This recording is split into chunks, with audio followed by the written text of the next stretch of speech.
Il y a de nombreuses années, dans un village niché appelé Ophia, vivait une fille nommée Fatou.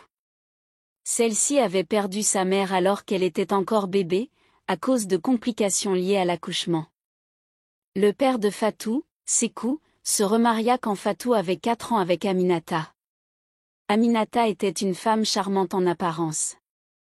Fatou était très heureuse d'avoir une petite sœur et voulait être tout ce qu'une grande sœur pourrait être. Mais Aminata l'empêchait de s'approcher de sa fille et lui rappelait constamment qu'elle n'avait pas de mère. Fatou pleurait et en parlait à son père, Sékou, qui ne pouvait pas faire grand-chose, car Aminata avait pris le dessus sur lui. Les années passèrent. Les filles grandirent pour devenir de belles jeunes femmes, et leur tête aussi, même en double mesure. Aminata veillait à ce que Fatou fasse toutes les corvées, y compris aller à la ferme pour chercher du bois de chauffage, au ruisseau pour chercher de l'eau, avec peu de nourriture, tandis que Bintou restait à la maison à ne rien faire, profitant de toutes les friandises disponibles. Sékou regrettait de s'être remarié. Il développa rapidement une hypertension artérielle qui causa finalement sa mort, en raison des soucis constants.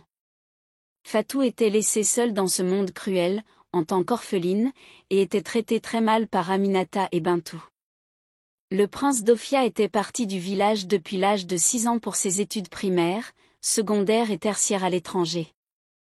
C'était le moment pour lui de rentrer chez lui, car la coutume d'Ophia est de choisir une épouse. Le secrétaire de confiance du roi, Mamadou, fut chargé de sélectionner 6 belles jeunes filles qui seraient au palais lors du retour du prince. Après une période de 2 mois, Mamadou choisit Bintou, Fatou et 4 autres belles jeunes filles du village. Elles commencèrent toutes à se préparer pour être belles. Qui sait? Le prince pourrait décider de se marier avec l'une d'elles et en faire la future reine d'Ophia, pensait-elle. Aminata décida de soigner la peau de Bintou pour qu'elle devienne aussi éclatante qu'un miroir. Elle acheta différents produits de soins et veilla à ce que Bintou ne manque aucune de ses routines. La peau de Bintou devint aussi fraîche que du lait, une peau que l'on pourrait facilement décrire comme éclatante. Fatou, quant à elle, reçut plus de travail à faire. On lui ordonna de prendre un bain une fois tous les 2 jours, pour qu'elle paraisse malade, desséchée et non présentable devant le prince, en vue d'une exclusion immédiate. Une villageoise nommée Adama remarqua ce que faisaient Aminata et Bintou à Fatou. Elle leur dit, « Mère et fille, ce que vous faites à Fatou est totalement incorrect et inacceptable. Le monde est un cercle vicieux et totalement imprévisible. L'avenir de cette fille vous est inconnu, et il pourrait être plus brillant que celui de votre fille. S'il vous plaît, faites demi-tour dans ce mauvais traitement avant qu'il ne soit trop tard. » Dieu m'en garde, répondit Aminata. L'avenir de ma fille est assuré, et Fatou ne sera jamais à sa hauteur. Bintou ajouta, méprisante, il est évident que tu ne me veux pas du bien. Alors, s'il te plaît, pars maintenant. Oh, répondit Adama. Que la terre, les arbres et tout ce qui nous entoure soient témoins que je vous ai averti. Il restait un jour avant que les filles sélectionnées ne se rendent au palais. Fatou était totalement heureuse, car enfin, elle serait libérée du travail pendant 2 bons mois, aurait accès à de la bonne nourriture et à des bains quotidiens. Confinée dans les murs de sa chambre, elle fit une petite prière, des larmes coulant sur ses joues. « Seigneur, je confie celles qui sont enceintes entre tes mains. Qu'elles ne meurent pas en laissant leurs enfants dans ce monde froid.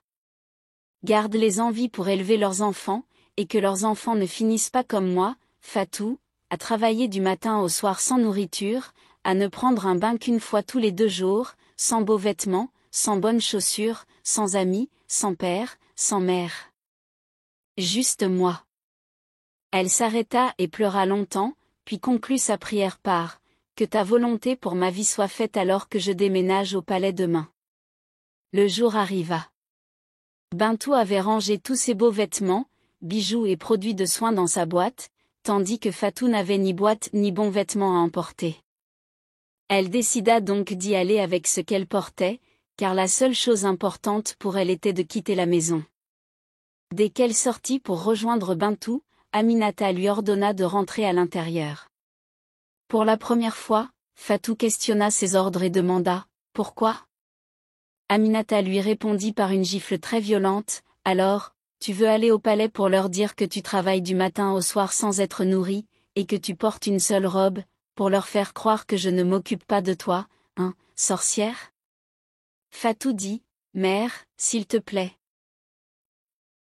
Aminata l'interrompit « Je ne suis pas ta mère. Ta mère paresseuse et faible est dans la tombe. Si tu as quelque chose à dire à ta mère, alors trouve sa tombe. » Elle se tourna ensuite vers Bintou. « Quand ils te demanderont où est Fatou au palais, dis-leur simplement qu'elle a dit que le roi, le prince, les anciens et les habitants d'Ophia peuvent tous aller en enfer, qu'elle n'est pas intéressée. » Bintou dit à Fatou, sarcastique, « Oh, pauvre fille.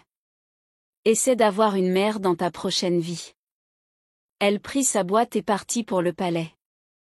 L'espoir de Fatou de quitter la maison fut anéanti, et pour la première fois, elle eut envie d'en finir sur le champ. Mais elle ne trouva rien pour exécuter ses pensées. À ce moment-là, Adama apparut et demanda ce qui s'était passé. Aminata répondit sèchement, « Rien ne s'est passé, madame. Rentrez chez vous. » Adama se tourna vers Fatou, « Que fais-tu encore à la maison sans être habillée, alors que tes camarades sont déjà arrivés au palais ?» Fatou trouva le courage de raconter à Adama comment sa belle-mère l'avait obligée à rester, comment elle travaillait du matin au soir avec peu de nourriture, et comment on la forçait à se baigner une fois tous les 2 jours. « Ce que je porte est le meilleur de tous mes vêtements, » expliqua-t-elle, les larmes aux yeux. Adama se tourna vers Aminata, furieuse, « Femme, où est ta conscience ? Tu étais censée être un pilier de soutien pour cette jeune fille à qui la vie n'a pas été favorable. Mais tu as décidé d'être son cauchemar.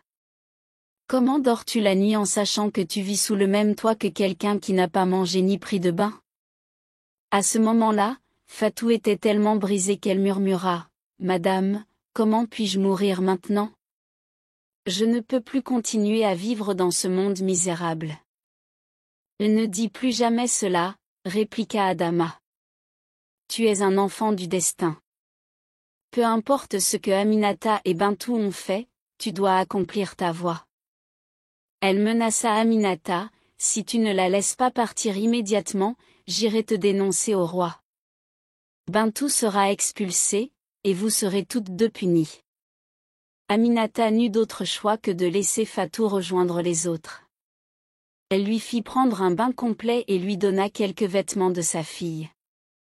Fatou, reconnaissante, se rendit au palais. En arrivant, la porte était fermée. Le gardien, après avoir consulté le roi, la laissa entrer. « Tu as de la chance. Le roi a ordonné que tu rejoignes les autres. » Fatou fut placée avec Nafi dans une chambre. Une semaine passa, et les filles se comportèrent bien. Mais leur vrai caractère se révéla dès la 2e semaine. Bintou, jalouse, tenta de faire expulser Fatou. Cependant, Fatou évitait les conflits et aidait même les servantes, gagnant leur affection. Le prince, en réalité déguisé en chef des gardes, Kofi, fut impressionné par Fatou. Malgré un charme de Bintou qui l'envoûta temporairement, il découvrit la vérité grâce à des caméras cachées. Le jour de la sélection, Kofi révéla son identité et choisit Fatou comme future reine, exposant les manipulations d'Aminata et Bintou.